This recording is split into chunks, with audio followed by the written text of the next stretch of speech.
Hello, everyone, and welcome to Howling Coyote. And I'm happy to be speaking with Ron Unger today. And Ron and I have known each other for some years as part of the network of people who work with those who have extraordinary experiences and don't necessarily want to be part of the mainstream psychiatric system. And by training, Ron is a social worker in LCSW, and he works and lives in Oregon. And I'm going to invite Ron to continue introducing himself, and then we'll proceed into a dialogue. Sure. Yeah. Thanks for inviting me here. My interest in this field, like a lot of people, actually started with some of my personal experiences of kind of like some, as you put it, extraordinary experiences, which a lot of people saw me as somewhat psychotic. I, in fact, self-identified that way, or, like, hey, but I saw it as a good thing, like that was some turmoil that could be going somewhere positive because I had a traumatic childhood, and this was allowing me to rethink things. So even though it was kind of out there sometimes, I eventually found other people who maybe also had similar kind of out there experiences, but could ally together. And we did some kind of like wild events together back in San Francisco in the 70s. And then kind of like after a while, some of my family members also had kind of wild experiences, but caught up in the psychiatric system. And that made me really think we really need to change the system. And then I joined Mind Freedom and lobbied for change, but we always kept saying there should be alternatives, and the professionals would say, but we don't know any. And so then I decided to become a therapist and start practicing, and then eventually teaching some of the alternatives, especially what's called cognitive behavioral therapy for psychosis, or CBT for psychosis. But I'm also broadly interested in a lot of approaches, and so that's not like a singular focus. Yeah, you remind me a little bit of our friend Matt Ball in Adelaide, Australia, who also had lived experiences and experienced some trauma at the hands of the psychiatric system, and eventually got it together and became a nurse, and then a nurse practitioner. And now he runs a clinic in Adelaide called the Humane Clinic to help people with integrate their extraordinary experiences. So probably a lot of other people have done this as well. But Yeah, I definitely think so. Now, one difference between myself and Matt is I never did actually get pulled into the psychiatric system. But I saw family members have that happen to them. So the trauma I experienced was growing up, just, abuse and bullying and stuff like that. And, but it was pretty severe and dramatic in itself, and definitely set me off. I needed something different. And that's why I sometimes use the expression like having a revolution in one's own mind. And like revolutions, it can lead to something better, but it can also lead to chaos and disaster and distress. So that's one metaphor I use for these states of mind. Yeah, it's a good metaphor. So I wanted to explore more about what you mean by your version of CBT. And I'm familiar with Jakes and Rhodes, who wrote a book called Narrative CBT for Psychosis. And I enjoyed that book a great deal. And I certainly work narratively with people with psychosis, and definitely Buddhist-like, which I think is maybe CBT at its best, is Buddhism. But I'd really like to hear your thoughts about the kind of CBT that you do, and sort of how you got to that, and things like that. Yeah. Well, how I got to CBT really was, I was trained in social work, but they didn't teach us anything to do how to help people with psychosis. But then I heard of some people in the UK doing some work that was helpful and wrote to them. And Paul Chadwick wrote back and basically gave me his manual for how to do groups with people hearing voices. And this was before I heard of the Hearing Voices Network. So I got started with that. But yeah, I guess there's quite a diversity in CBT for psychosis these days. But I think some of the real basics to it is collaborating with people to kind of like figure out what's going on and how to possibly get on with their lives. There is this idea in CBT of balanced mind, trying to get to a balanced mind, which does require dialogue. So it really works. I mean, I've studied some of the dialogical approaches too, and often they really contrast it, like CBT is completely different. But in fact, at its roots, there's this interest in balance requires dialogue, because to have, let's say, a balance between the part of you that is scared and thinks you shouldn't do something and the part of you that thinks you should do it, you need to have a dialogue between those two sides. I want to hear from the part that's scared. I want to hear from the part that thinks I should do it anyway, and then look at those together and a decision emerging out of that dialogue. And so a lot of people think of CBT as the expert coming in telling you how to figure everything out. But in fact, and especially in working with psychosis, CBT therapists would say it's really important to come from a place of uncertainty and a place of recognizing a lot of experiences kind of go beyond our capacity to really put them in a box. In fact, Doug Turkington, he was a big leader in the CBT field. I went to a few of his trainings, and one of them he told kind of like the equivalent of a ghost story, where a ghost seemed to follow him home from a conference, and the way it happened was just that he'd been kind of like haunted by this picture that he'd seen in his hotel room, but he'd kind of left and didn't think much more of it. But then he got home and he was putting his kid to bed, and then went back to his own room, and then he noticed the kid's light flickering on and off. And, hey, stop that. I'm not doing it, Dad. The lady is. And the kid comes into his room and describes the woman that he'd seen in the photo and then later his wife saw the same image. And this few things kept happening for a week, and then it kind of faded. And Doug would say, well, people should talk more about experiences like that, because yeah, we could come up with explanations for it. Like maybe it was kind of random, and then kind of it was a suggestion once the kid described it that the wife saw it too and all that.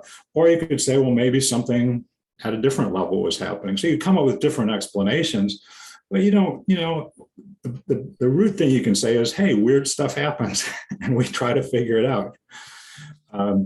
So that's a key part of CBT, is just recognizing that stuff happens. We could explain it different ways, but we do want to get on with our life, and that's the core of CBT, is figuring out how can you help people get on with their life.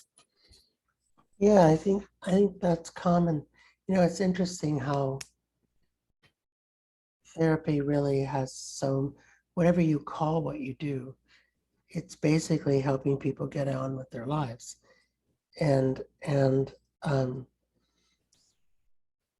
I think it's probably unfortunate that we have so many different labels, because it separates us rather than bringing us together. Mm-hmm. Yeah. And I think about the kind of mainstream notion of CBT that I encounter when I work in this system, and it's nothing at all like what you're talking about. So I hear you that there's an incredible diversity within CBT. Mm-hmm.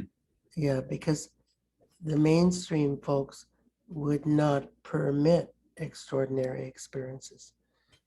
They would immediately label them as a distortion and try and get rational mind to prevail again.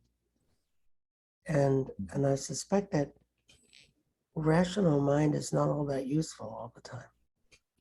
Yeah, I don't. Well, Isabel Clark. You just did a presentation with her, but I like her. She does a little drawing where she borrows from Marsha Linehan, and she shows like two circles that are kind of intersecting. And one circle she calls personal reality, and the other because she calls shared reality. And the idea is like in shared reality, that's the common understandings we have. Personal reality, our mind works in all sorts of wacky ways, and we might experience things way outside the normal. And that we actually do best at the intersection point of those two circles, where we accept that we do have our personal mind with its extraordinary subjective experience, but we don't just draw on that, or we don't just get lost in that. We also are aware of shared reality and of how our personal reality might interface with that. And so those intersecting circles, I've always found it useful. Yeah, it's a useful concept because, it sort of explains, like, if you ignore shared reality too much, you get institutionalized in some way. You get put in the hospital, put in jail, you get put somewhere because it's sort of criminal from the mainstream perspective to ignore shared reality. Like, there's a shared reality police, I think, who are making sure that there's nothing extraordinary going on outside. Yeah. And CBT, like for psychosis, I mean, another thing they do is they're willing to look at the positive side of extraordinary experiences, but also in a way that balances them. Well, what's the dangerous side of it? And what's the side that gets you into trouble? And possibly how to manage that better. I mean, certainly a lot of, traditional societies that valued these kind of experiences, they also had ways of keeping people safe and protected while they journeyed in other worlds. And so helping people, okay, there's maybe something positive, but how can you access whatever is the positive without getting into what the negative is? Right.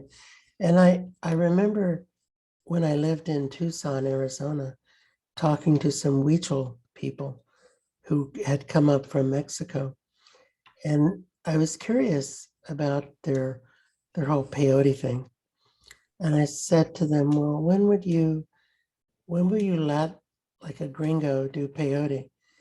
And they said, well, they'd have to live with us for a year because they would have to learn all the stories so that they wouldn't go crazy. And then we'd have to take care of them. And we're not in the mood to do that. So it takes a year minimum. And I thought, wow, like for these guys, it's kind of practical because they don't want someone in their community acting crazy that they have to take care of.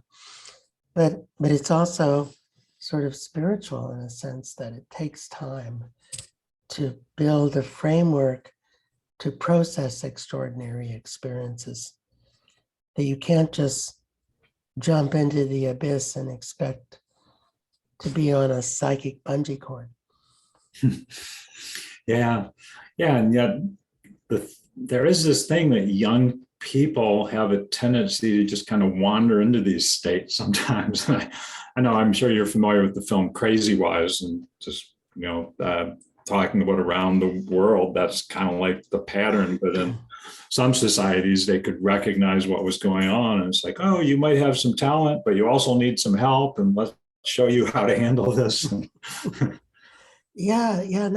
And it's funny because I think because I work within Indigenous communities, mostly for most of my career, I've also had this opportunity to work with non-Indigenous people who sort of wander into the community in a psychotic way, having tried to do it themselves without the stories. and just fallen off the deep end. And it's as if you can't, I suspect you can't throw yourself into the spiritual path without any structure. That you might, well, a lot of people end up confused, and the mainstream would say psychotic, but Yeah. we probably could be kinder and say confused or disoriented in terms of dimensionality. Like, where are you? Which dimension are you in at this moment? And most of the indigenous people find them really annoying. I just want them to go away. So Yeah, it seems like it would be overwhelming because it's maybe, the rest of the culture should be taking care of, these people in a competent way. And that's, I'd certainly like to see our mental health system become more competent. And, which I think one of the key ideas in CBT for psychosis is to, instead of to pathologize what's going on and say, oh, this means you have such and such illness with such and such symptoms. Instead, there's a lot of helping. Hey, maybe what's going on with you is understandable, and it's just an extreme version of stuff that everybody experiences. And maybe once you can help you get a handle on it, it won't seem that big a deal. That's a real basic thing that's done. yeah,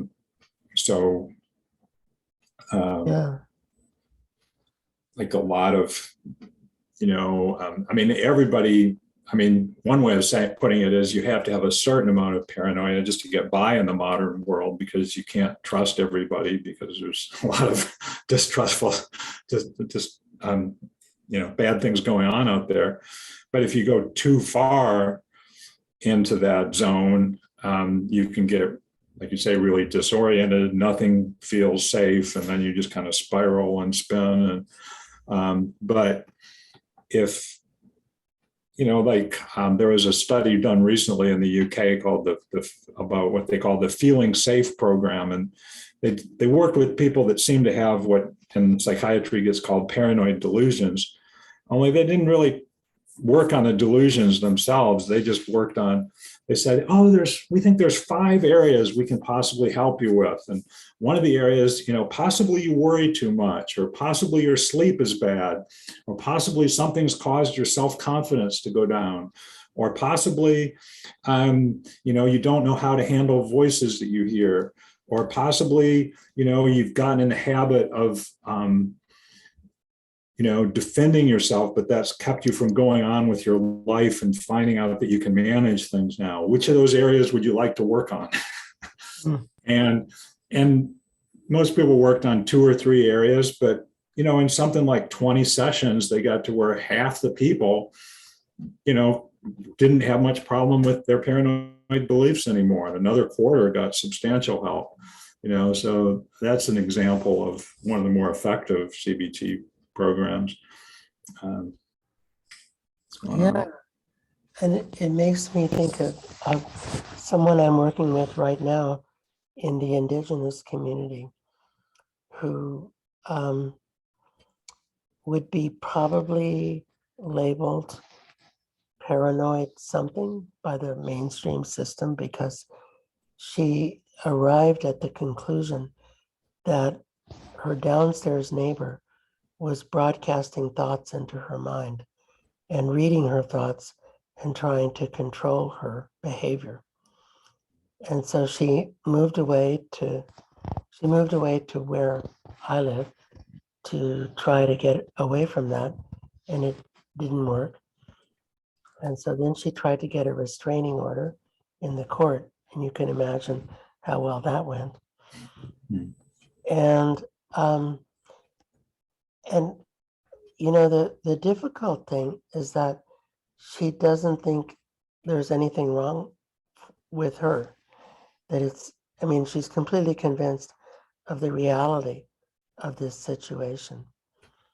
And the only thing that I was able to come up with doing was to do ceremony with her every week, to light a sacred fire, to sing, with the idea that the songs are prayers and they promote safety, and to pray with her with the sacred pipe, and to give her a blessing with the eagle fan, and to ask the spirits to protect her from this invasion.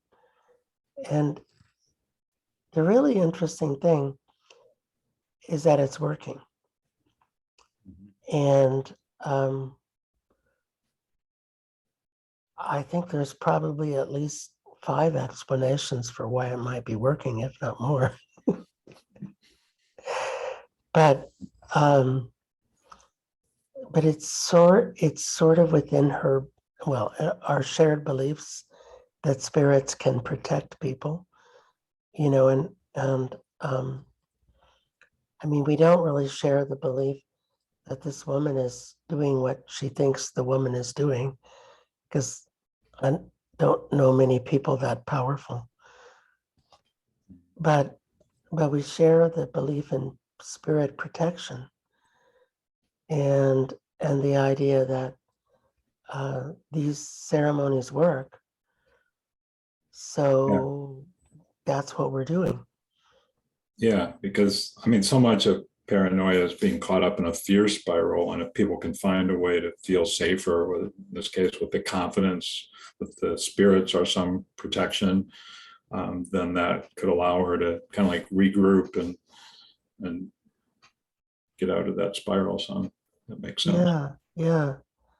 So maybe can you tell some stories about some people with whom you worked, and of course hiding all identifying data as we always do.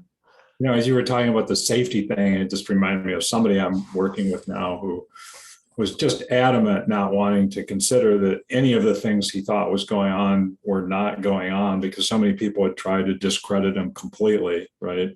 And it really sounded like, when I heard his story, that there might have been a mixture of things actually going on to make him feel unsafe, and then as well as his mind exaggerating things wildly. But one thing that helped was just to get him to find moments of safety. Like I remember talking when I was so stressed out, and like, well, do you think you can get to where you might be safe for 5 minutes, where you could convince yourself you're safe for 5 minutes?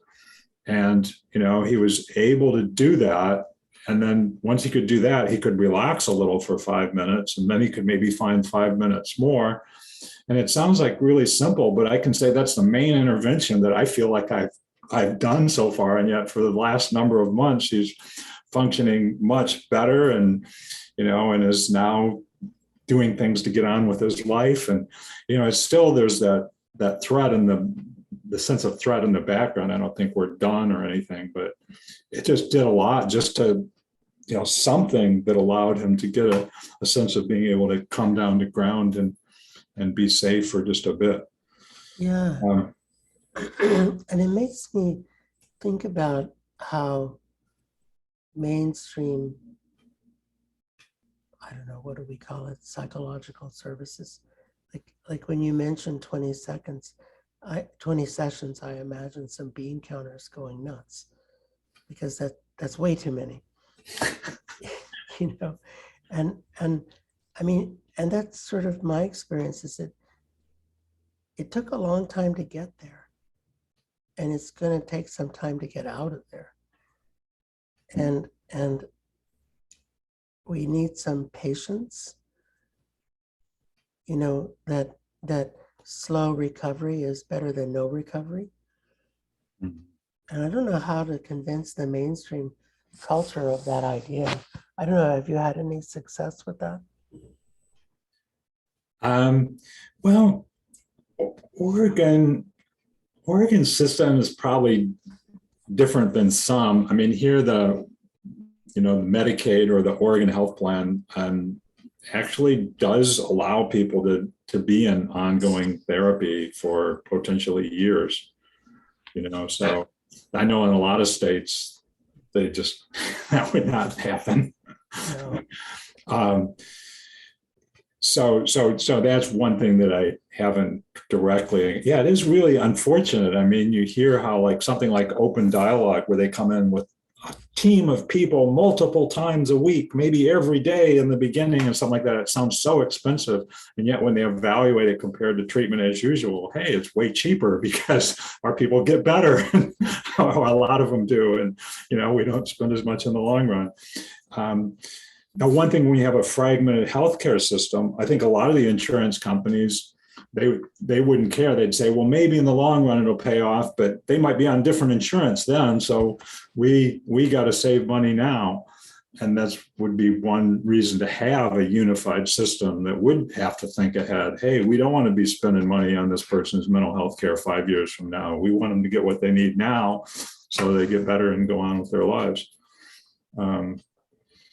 Yeah, I read that most people change health insurance every 17 months.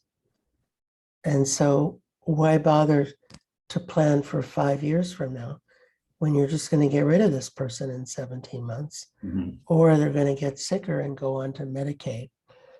So why should we have to take care of them? We can just pass it on, give it to someone else. Yeah.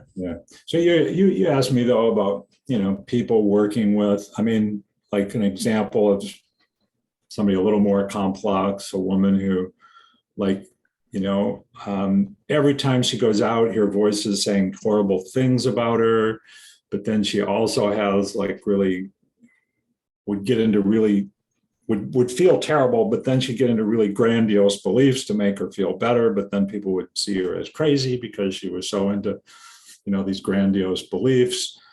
We've done a number of things over a period of time. With the grandiose beliefs, I had to kind of like, I didn't entirely discount them. Like sometimes I'd look for maybe where there was some spiritual truth in them, but at the same time, I wonder if it's quite that way or it's a little different, but then it also helped her kind of like see the function of it, that she was trying to make herself feel better so that she could be kind of like more onto it, and also recognize how it played out when she would try to make these claims to her friends, and then her friends would be like, oh, that's too crazy, we don't want to hang out with you. Or her family would do the same sometimes. But she's gotten much better at that and much more aware that her tendency to do that and doesn't do that much so much. She's gotten better at, like, one skill is just like when she goes out, she hears the voices, but the voices pretend to be the people around her. So she's had to work at, well, how can I tell if it's really the people around me? And so she's learned to ask herself questions like, how likely are people to be saying that? Or she visually observe them. Like often she'd notice, oh, it sounds like it's coming from that clerk, but I don't actually look at that clerk. He's smiling or he's just going about his business. It probably isn't really the clerk, it's the voices. And if she can realize it's the voices, then it's, she's calmer. And now she's starting to get in touch with, well, maybe these voices are coming from a part of me that's scared and doesn't want me to go out. And so she can actually work at trying to be kind to that part of it herself to help it be less scared, which she's had a hard time doing. And there I brought in some of the methods of internal family systems approach, if you're familiar with that. Oh, yes. Yeah, which I'm trying to figure out how that gels with CBT. In fact, that's what I'll be talking about at the ISPS US conference in November.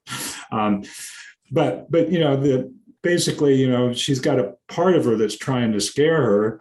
And normally, like, she's either getting scared by it or she's pissed at it. But if I can help get those two reactions to step back and have her actually be more like curious and kind to that part. Hey, why are you scared? Or why do you want me to be scared? Or, hey, what do you need to be okay? And then she can actually start healing with herself a little bit. Yeah. What dimension does she place the voices? Where are they coming from? I think with her, I'd say there's three levels. It's like one is she would think, sometimes she thinks they're physically real, right? That that's Uh-huh. what people are actually saying. Sometimes she would think it's just her mind. And the third is that she believes that a part of her split off that has these, that, a lot of powers. Uh-huh. And so we're working with, helping her reconcile with that part of her. Yeah. Yeah. And I think it's so challenging when people are so committed to their version of, to their interpretation, you know, um, and I, such as the client I described, or I have another woman I'm working with right now who um, is committed to the belief that the mafia is after her. And and I can't find any evidence to support any idea that they would actually care about her. And so and I've talked to some of her previous caregivers who, have concurred with that idea that, yeah, she's had some trauma, but it's sort of random street trauma and not organized crime. And yet it's so, I mean, that's a belief that will not be budged. And I'm struggling right now with, so what do we do then anyway? Like, Yeah. like if we can't budge that belief, like, Yeah. I mean, I think of a few different areas. Like one is just try to figure out, well, what can she do even if she thinks the mafia is after her? Like how is it possible that sometimes they're not after her quite as much as she thinks, or, because somehow she survived to this point. And, so if she could start doing a little more, because sometimes if people start doing a little more, their belief starts not seeming so true or so important. Um, I'd be curious, like, why it is so important to her to believe that. And I think one reason is sometimes when people have a sense their whole life's in chaos, the idea that danger is just kind of like everywhere is just so scary and overwhelming that they would much prefer to have it all in one box. And so for her, the box became the mafia. I know where the danger is. It's the mafia, as yeah, opposed to it's all these possible traumas all over the place. That is scarier. So she need help dealing with kind of the uncertainty of life,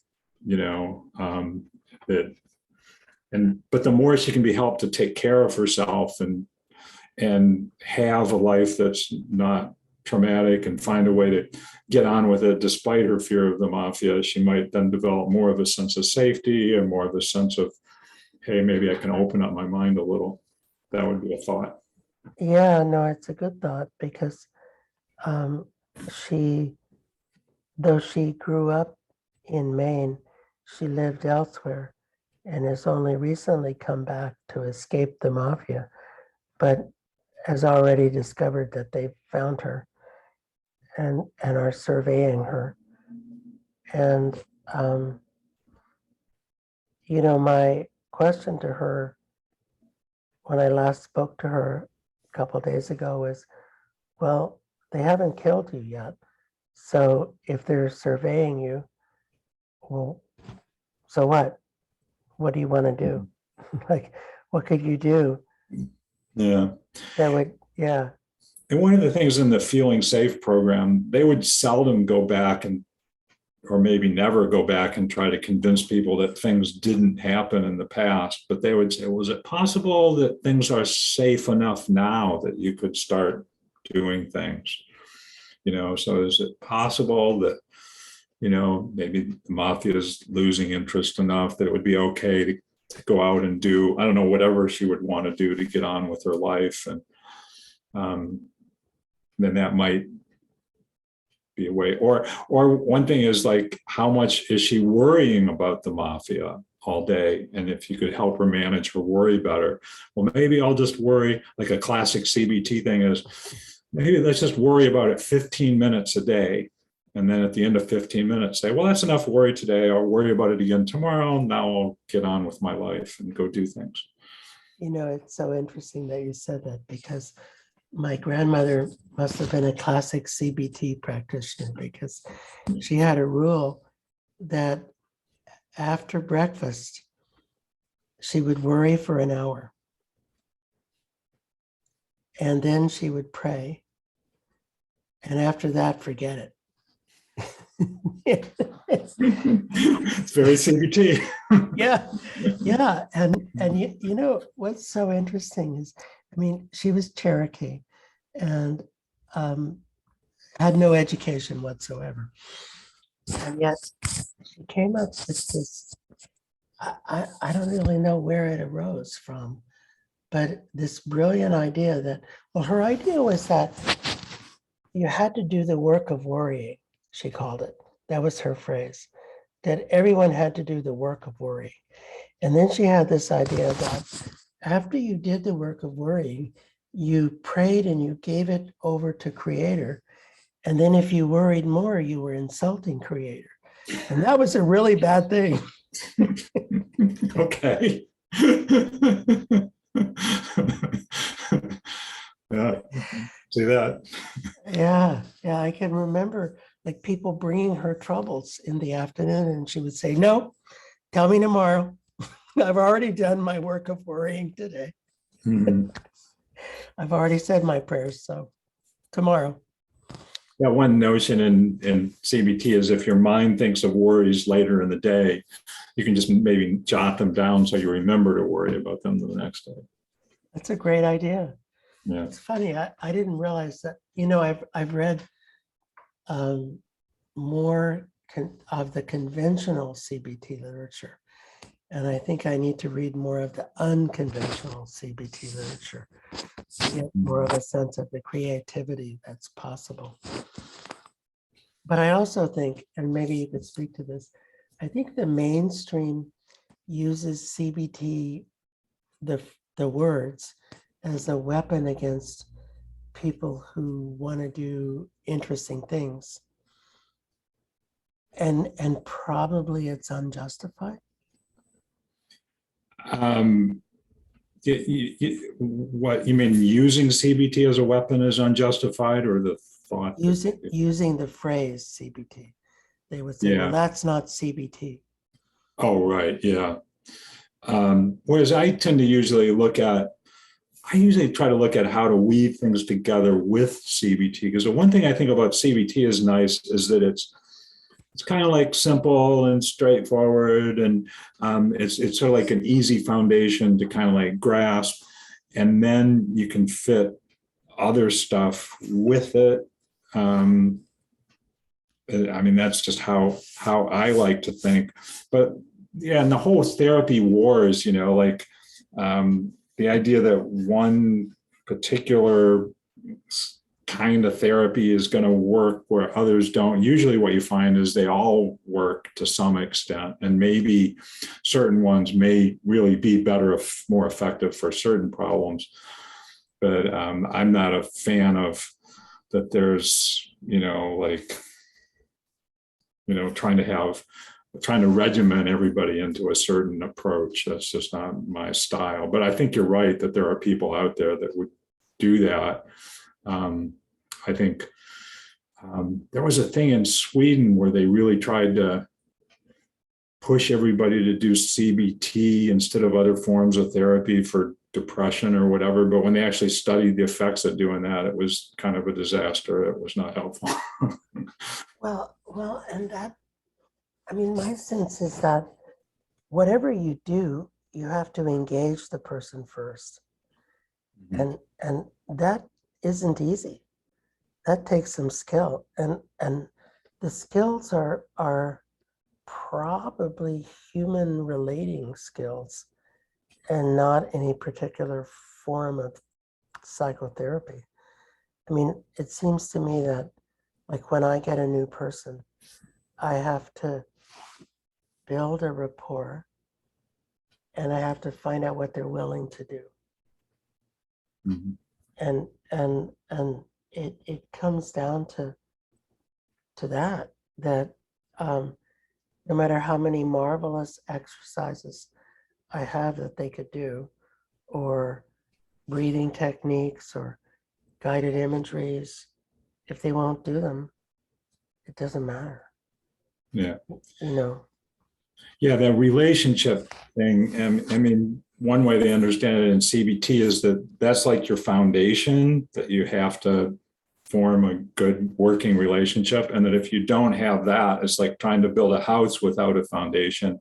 In fact, it's actually, in one study, they found that when people didn't have a good relationship, but they tried to continue with CBT anyway, the results were worse than doing no therapy at all. wow. In other words, they were just antagonizing the person. Like, here, we're going to come in and fix you with all these special exercises. And, Right. I can imagine. I have a client like that right now who's very, I mean, well, she's no longer suicidal, so that's good. But she won't do anything. I've come up with an enormous number of things that she could do, and now it's become a joke between her and I that whatever I come up with, she's not going to do. And but what was interesting, I just saw her today, and she said, you're one of two people in the world that I can tell the truth to. wow, that's awesome. Yeah, yeah, I thought so, and I told her that I told her the same, and I said, well, it's good because I can come up with all kinds of stuff for you to do, and you can tell me, take a hike, you're full of shit. Yeah. I mean, and so, I mean, you could say that's a therapeutic advance, which I think it is. But what puzzles me or what challenges me is, how in the world am I ever going to get her to do anything? Because, I mean, we've reached a certain plateau. She's not suicidal. She has reasons to live. And she had a terrible suicide attempt before I met her and began working with her. And when we began, she was, suicidal to the max. And so I feel like, well, we've come a long way, but I tried ACT, I tried CBT, I tried DBT, I tried all the initials. I tried telling her stories. I tried, whatever I could come up with. And it's like a game of badminton, she bats it back. Well, what does she want for her life? I mean, what does she want to be doing? And is there a way to just kind of directly try to help her go towards what she's wanting in her life? Or does she just not know what she wants? Well, no, she knows what she wants, but it's maybe impossible to have, because she was taking care of a grandchild who was given to her by Human Services, and then her daughter appeared and managed to get the grandchild away from her after 12 years of taking care of the grandchild. And now she has no contact with the grandchild. And what she wants is contact. And no one's going to give her that. Yeah.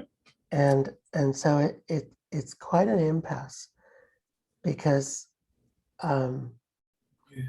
if she took the big picture, though, I mean, the big picture is this kid's already 12, in a few more years is going to probably be able to reach out on their own to look for where grandma is.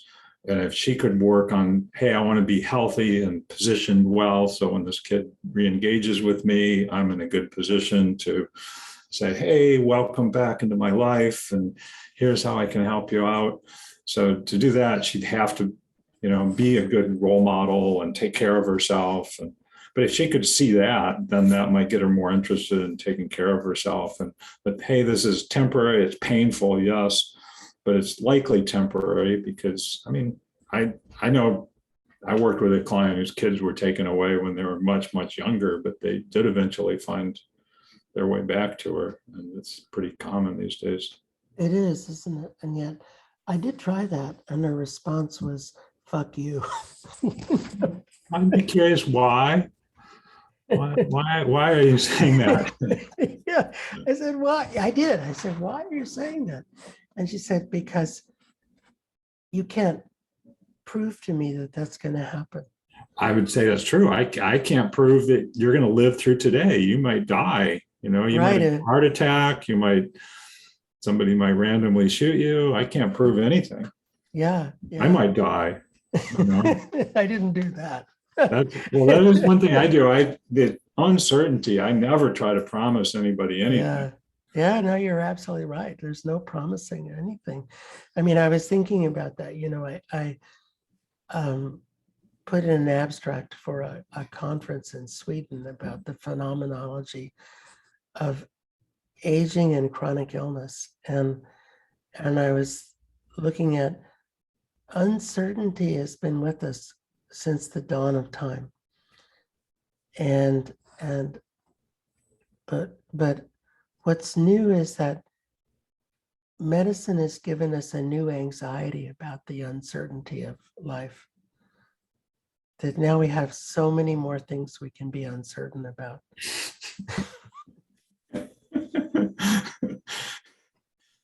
Yeah. There's always been uncertainty, though. Like I was talking this morning with a client about who tends to get kind of frozen with uncertainty, trying to figure out stuff. But I was like, you're trying to go through the woods and, you might know, hey, rattlesnakes, bears, cougars, they could be lurking around, around that next bend could be a bear, hidden in the grass could be the snake. And yeah, you can look for them, but you still might miss it, and so like to be really safe, you'd have to just stay really still, right, and not move. But then if you don't move, your life is stuck, you can't do anything. So maybe what you have to do is decide, well, I'm safe enough. I'm going to keep an eye out for those snakes and bears and whatever, but I can't guarantee that I'll escape them, but I'll keep an eye out, I'll do my best, and at least I'll be moving. Yeah, that's really, and it's sort of been fun I get a sense that we're doing very similar things, even though we call it something different. Mm-hmm. Like I call it narrative therapy and you call it CBT, but it's sounding very similar. Well, yeah, and I've studied some narrative therapy, so I'm sure I've incorporated some of that. I've even read some of your stuff and learned from you. So those influences are all over the place, and I can't even keep track of all the influences on how I think.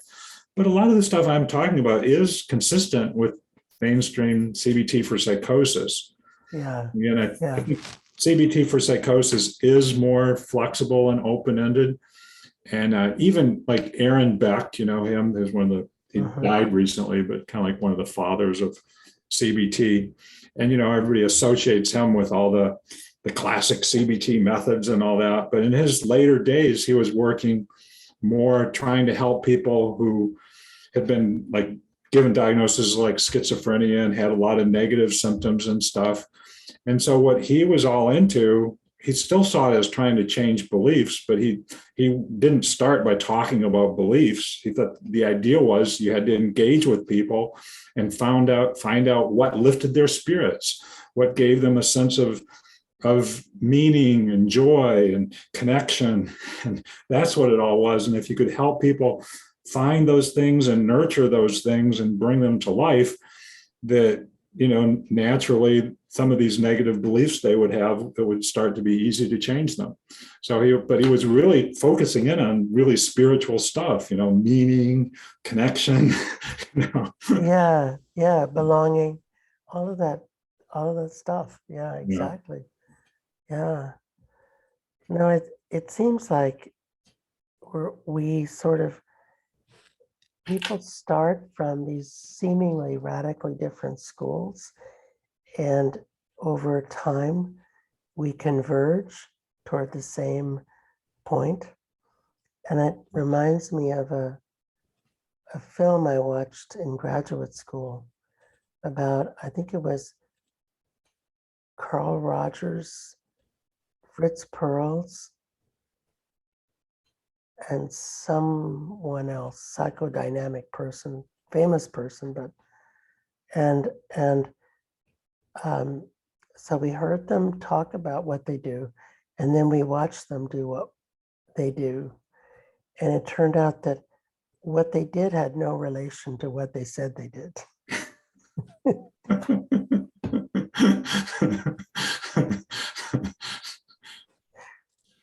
And it made me think of Malcolm Gladwell, who had this great example of Ted Williams, who was a fabulous hitter in baseball and came up with the whole Ted Williams program for how to hit that completely flopped because Ted Williams didn't actually know how he hit the ball.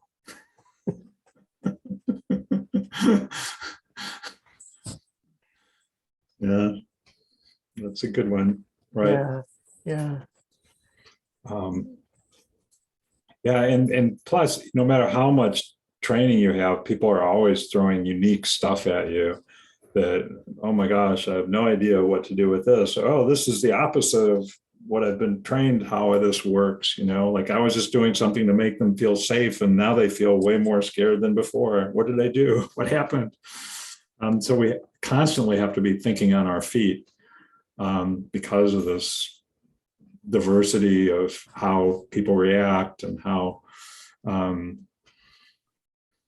it works. But I think that is part of CBT for psychosis. There's the method is called developing a formulation, but it's probably easier understood as just a map of what's going on. But that we work on trying to figure out a map of what's going on, but it's always subject to change because we don't have a certain source of information. We just well, I hear this and I hear that. It sounds like when this happens, then this gets worse. Is that right? And then you do this, and then what happens? And so you try to map that out. And if something's kind of paradoxical, then you try to, what could be happening with that? It seems like we thought this would make it less, but instead it's more, Mm-hmm, mm-hmm.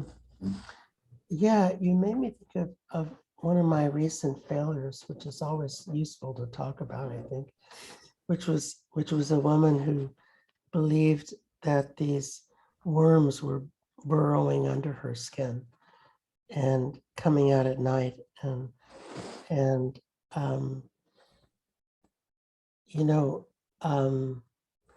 many people had tried to convince her that that wasn't the case, and using rational argument, which, as worked very poorly. And my approach was to say, okay, so there's worms. Well, I wonder how we would treat worms. And so we looked into how do you treat worms, and we came up with colloidal silver. It's something that treats viruses and bacteria and worms, and it's relatively safe if you don't take too much. And if you take too much, you'll just turn into someone who looks like a statue, but it won't kill you. Mm-hmm. And so I proposed that she try some colloidal silver, and I thought it was working because she came back the next meeting and started talking about how miserable she was in her marriage and how things were all falling apart in her house with her children and her husband. And I thought, okay, now we're getting somewhere. And but then, and it turned out she hadn't even gotten the colloidal silver. This was just the thought of it or something. Mm-hmm. And then her primary care doctor convinced her that I was an idiot, and that would never work.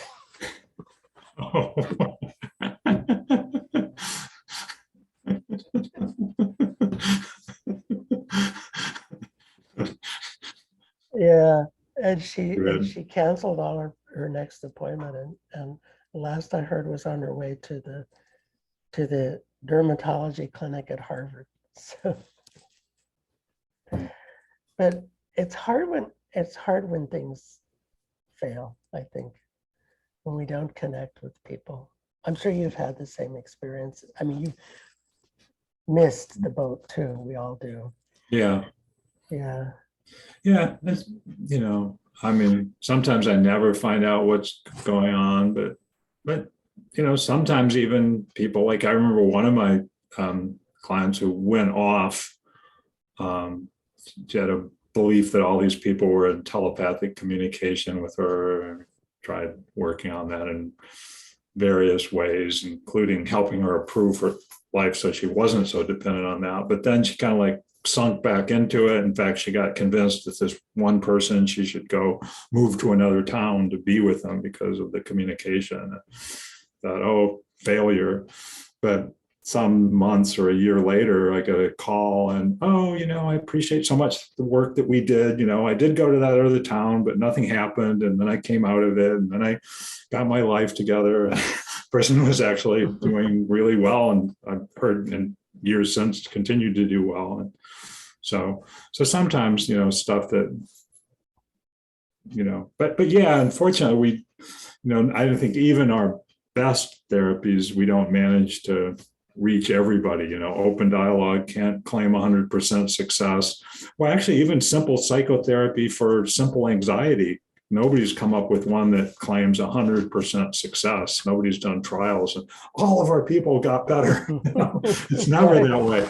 If they're successful, it's like, hey, most of our people got way better. Yay, But there's always like, well, but maybe these other people needed a different spin on it, or they needed a different approach, or something different. Yeah, and I wonder sometimes, I think about the avalanche. So it can be the 100th snowstorm that causes the avalanche, but every other snowstorm, the 99 before it contributed.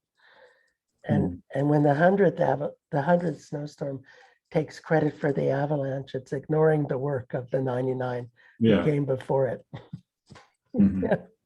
Yeah, there's some research I read in therapy that they look for breakthrough moments in therapy. And they found that usually the breakthrough was when they were going over something that they'd already been over 3 or 4 times before. Right. So, like you say, I was building towards that avalanche being ready to go. Yeah, yeah. Well, in the substance abuse literature, it appears that you need to try to quit at least 7 times before you succeed. So I suppose there's that sense of working up to something, working up to change. That it doesn't necessarily come in the flash of a hat. It takes time sometimes and effort. Yeah. Try, and eventually it happens. I mean, just keeping the curiosity alive. I think some of the worst things about our current system is the way it kills curiosity. Like, basically somebody falls into some of these extraordinary experiences and they go into the mental health system, and the mental health system just says, well, it's just schizophrenia. There's no way to understand it. It's just something wrong with your brain. You rely on these pills for the rest of your life. It just doesn't make any sense. I mean, it's really kind of like kills curiosity and kills hope. Whereas if we can stay more curious, like, oh, isn't, we don't quite know exactly, but maybe if we talk about it, we'll start get the hang of something, what's going on here. An open dialogue, that's the explicit part of it. The professionals have to be trained to come in and say, hey, we don't know what's going on. That's why we want to talk. Let's get people together to talk. Let's hear some different views, of what might be going on. Right. And I think the most important thing that organizations like ISPS could do is somehow to undermine the dominance of that biochemical paradigm that we don't care what's going on. We're just going to treat your bad brain with these chemicals and shut up and take them. And I suppose that's my biggest frustration, is that that's the dominant paradigm. And most of my colleagues, if they listen to this podcast, which they won't, but if they did, they would think we were nuts. They would think we were insane, and yet, I'm sure you've had the same experience, the joy that comes from working with someone over time and seeing them reintegrate, become functional, get on with their lives. I mean, it's tremendous. Yeah. And it makes the whole thing worthwhile. And yet, most of my colleagues don't see that, because they just throw drugs at people. And at least in my experience, because when people demand drugs from me, I usually prescribe something, and mostly it doesn't do anything. It's this other slow medicine, psychotherapeutic work, lifestyle change, that really makes the difference. And yet we live in a culture of, well, drugs are the answer. And I don't know, do you think we can change that? Well, I mean, it's certainly part of a bigger problem. I think we live in a culture that is so focused on the short term and the short term fix. And so we're addicted to fossil fuels, because that's what produces energy quick. And, and the fact that it's long-term problem, we have a hard time grasping. And so our whole system is so short. We talked earlier about how our short-term insurance view, let's make it cheap in the short term. We won't think about the long term. It is, this big daunting problem that I think a whole lot of us are going to have to put our heads together and work on. I mean, in the short run, I'm at least trying to create islands of where people become aware that it is possible to work in this different way. And as those islands get stronger or whatever, that might be a force for change in the mental health system. Another thing I think is that people that have these extraordinary experiences are, I think, often people who have minds that tend to function more independently. I mean, they're willing to go out into the wilderness of the mind, so to speak. And if we help people do that successfully, those people might become the leaders in cultural change. Yeah, that would be awesome. Yeah. If the lived experience community could actually influence the professional world in a meaningful way, it would be incredible. Yeah. Well, people are working on it. Yes, we all are. But I think the more we network together, people that and support people that are, people that are young in the field, the more they can hear early on, hey, there are these ways of working, that it is possible. There is, evidence that it means something, and you can learn how to do it more. And here's how to get support in doing it. I mean, those are all things that we can make happen. Yeah. And the difficulty is, if you think about, so I might work with someone for 2 years or more. And how in the world would you turn that into a randomized controlled trial, which is usually 6 to 8 weeks? And that's considered the gold standard. And that's what the young people are being told, is that if it's not provable in a randomized controlled trial, then it's not true. It doesn't exist. And I think that's one of my great frustrations, is this hegemony of research that discounts lived experience of people like you and I. I mean, yeah. But there are people that are figuring out. I mean, I know I believe in the UK, they've got what it is, a randomized controlled trial going on for open dialogue. And I mentioned earlier something like the Feeling Safe program. That was a randomized controlled trial. I mean, people either got put in a, you got either got randomized to get what they call befriending therapy, where the therapist just comes in and has a friendly conversation with you, or you got the Feeling Safe program. Mm. And, the feeling, I mean, befriending therapy in itself helps people, Yeah. but something like the Feeling Safe program helped people a lot more. And, and that they could do in, something like 20 sessions. Now, some people, of course, are going to benefit from longer than that. But once you show that something can be done in a randomized trial, then that helps create a new way of doing things. And then hopefully you can build some flexibility in that to reach other people and stuff.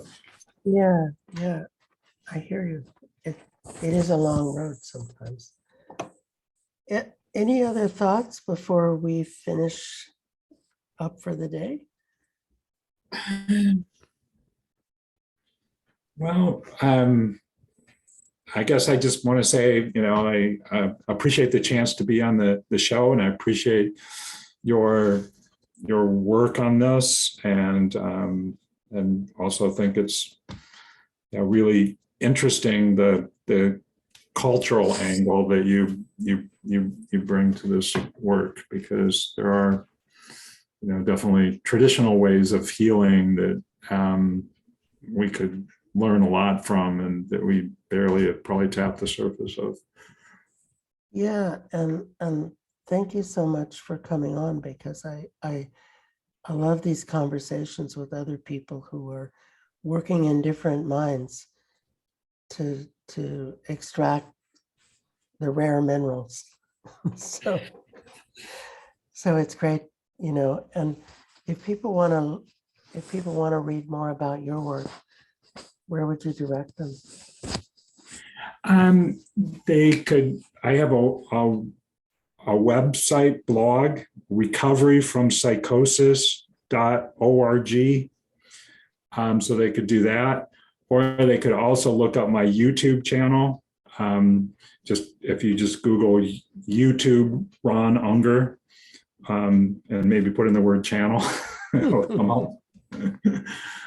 So Yeah, that's great, because I've certainly looked at these resources and really enjoyed them, and I think it's really important what you're contributing to this global movement of humanizing and destigmatizing extraordinary experiences, which seems so important to me.